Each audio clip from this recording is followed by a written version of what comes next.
saw, the FBI is warning food co-ops that cyber attacks could affect their distribution and thereby the entire food supply chain. And so what better opportunity to say, I'm going to take ownership of my food supply, or at least some of it, and have a garden.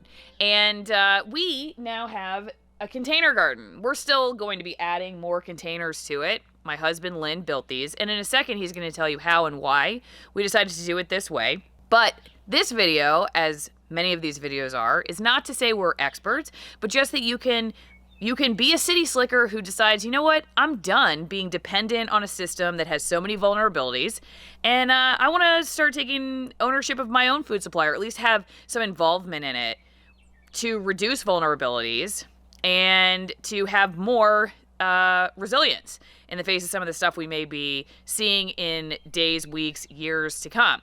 So you may be like, a garden, really? That's your big idea? But yes, it is. And you got to start somewhere. We're hopefully going to have chicken and livestock someday. But right now we're going to start with produce. And we do have 2 horses. Hopefully we're not going to be eating them anytime soon. Sassy, don't even think I said that. I did not say that, Sassy. Okay. But we wanted to build something that we could probably take with us because we rent. And also because where we rent has a very nice manicured lawn that the property management company, I think, would like to remain that way. So digging up the grass here was not really an option for us. We had to do something besides that.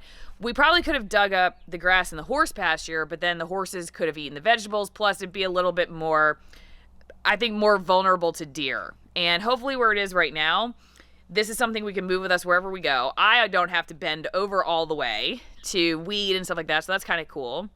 And, you know, I don't know, it'll be just an interesting thing to try. We have lots of friends who do container gardens of different kinds and are very successful with it. I thought about doing straw bale gardens, but the more I talked to people who tried that before, the harder they said it was. And I'm a total novice. I don't even know if I have a green thumb yet. I don't know if this is going to even work. So I didn't want to try something hard first. So we decided to go with this. Lynn, take it away and tell us what you did. You that may not remember, or those of you that do remember, we did have a garden at the last house that we were at. I'm moving poop so I could till it into the ground. And it was nice because had a tractor to be able to use. We actually plowed. It was a fairly decent sized garden. We had corn and beans and all kinds of different, like, eggplant and bulbs and stuff that we were having in there that we were growing to hopefully harvest and do some canning. Unfortunately, after it finally started getting ready to the point that it was producing, we had to leave. We had to move. So now that we're here and springtime is upon us, Allie asked if maybe we could actually do a garden again. Well, we have limitations.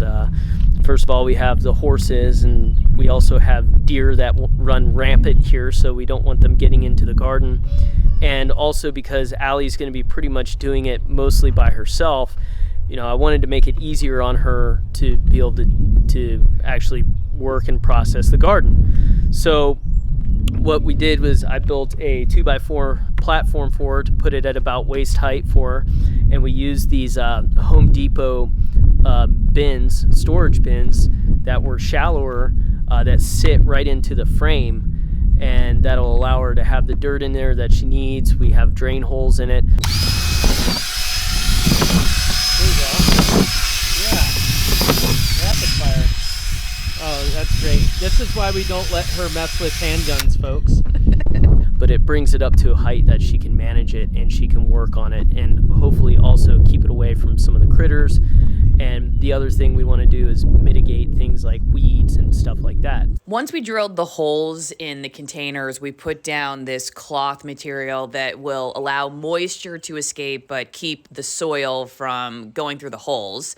Then I put down some peat moss to contain the moisture, a layer of compost from our friend's sheep farm, which should be really good, which the producer loved helping scoop up. And we even got to see a herd of elk on the way.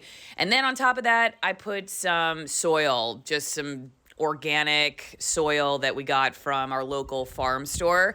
I mixed the compost and the soil because I read stuff about how compost sometimes shouldn't be used without a soil mixture. So just mix those together and voila, you have your garden.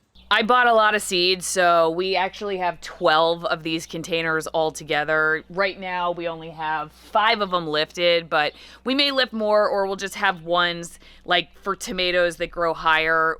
Those will be on the ground. But we may need to get more because I got a lot of seeds. Like, I got enough seeds that even if I screw up half of them, we should still have enough vegetables for the summer. I really hope I didn't just jinx myself by saying that.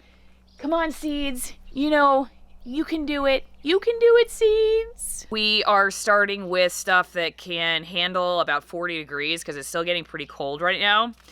I know a lot of people start onions inside weeks ahead. That's what smart people do.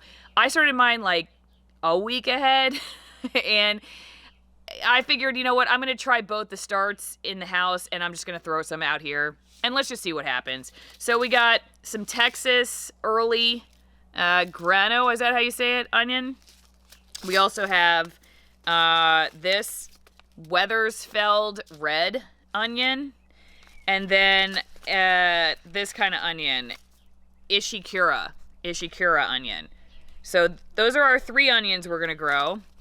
And then we've also planted some arugula, as you can see here, and some spinach.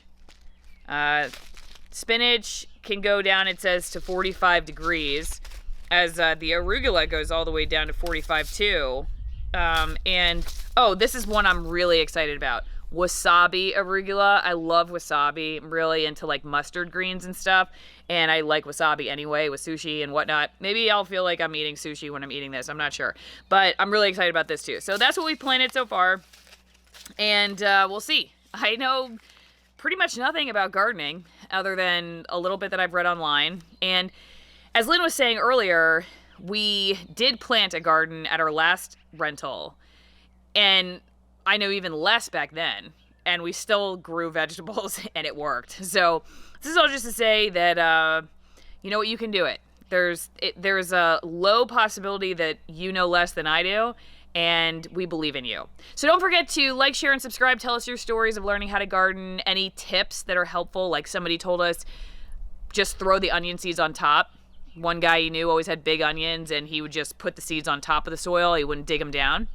Any thoughts like that, we'd love to hear them in the comment section. Or, I don't know, how are you preparing for the end of the world? Let us know. We'll see you next time. Bye!